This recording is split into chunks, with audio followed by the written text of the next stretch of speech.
Hello বন্ধুরা, আমার mini ব্লগে তোমাদের সবাইকে স্বাগতম। তো আজকে যেহেতু রবিবার সকাল সকাল ঘুম থেকে উঠে পড়েছিলাম, তো উঠে আমি সমস্ত যে কাপড় টাপড় ধোয়া হয়ে গেছে সকালেই। তো ঘর দুয়ার মুছে আমি স্নান টান করে এখন রান্না করব। স্নান টান করা হয়ে গেছে আমার, এখন রান্না করব। তো শাক আছে ঘরে, কিছু শাকটা বেছে নেবো, বতুয়া শাক আছে, তো শাক বেছে নেব। আর বাজার আনতে গিয়েছে, দেখি কি বাজার আনে, তো দেখা হচ্ছে। এই বতুয়া শাক এনেছে, বতুয়া শাকটা আমি এখন বেছে নেবো, তাই বসেছি। বতুয়া শাকটা এখন বেছে নেবো আমি। এই আগাগুলো নেবো, খালি বতুয়া শাকে এই আগাগুলো নেব। বুড়া হয়ে গেছে কতটাই শাক, তো আগাগুলো বেছে বেছে দেখে বেছে নেবো এসে করে।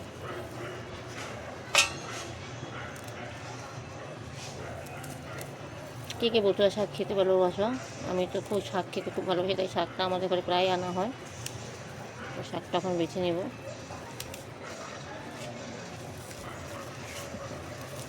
আমার শাক কাটা হয়ে গেছে, আর বাজার থেকে দেখো মটন নিয়ে এসেছে। আজকে শুধু শাক আর মটন রান্না হবে, হয়ে গেছে। আর এখন আমি মাংসটা বানাবো, তো কড়াই বসিয়ে দিয়েছি।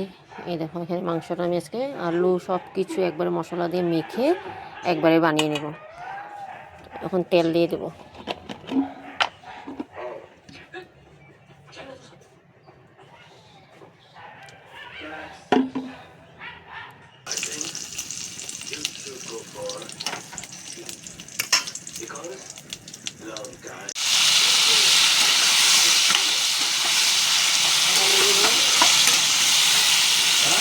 সব মশলা টশলা মেখে একেবারে আজকে বসিয়ে দিয়েছি।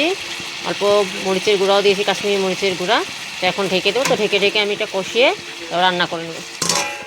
ঢেকে দিলাম, অল্প স্টিমটা কমিয়ে দেবো গ্যাসের। অল্প অল্প পরে পরে কষিয়ে নেব। আলুটা আমার বয়েল হয়ে গেছে, এখন আমি গরম মশলা দিয়ে নামিয়ে নেব। আমার রান্না মাংস তরকারি কেমন হয়েছে তোমরা বন্ধুরা জানাবে তো। তবে আমার মিনি ব্লগটি কেমন লাগছে আজকে, তো যদি ভালো লাগে সাবস্ক্রাইব করবে, লাইক করবে, একটা কমেন্ট করবে। তো আবার নেক্সট কোনো ব্লগে আপনাদের সাথে দেখা হচ্ছে সবার সাথে। Tata, bye bye.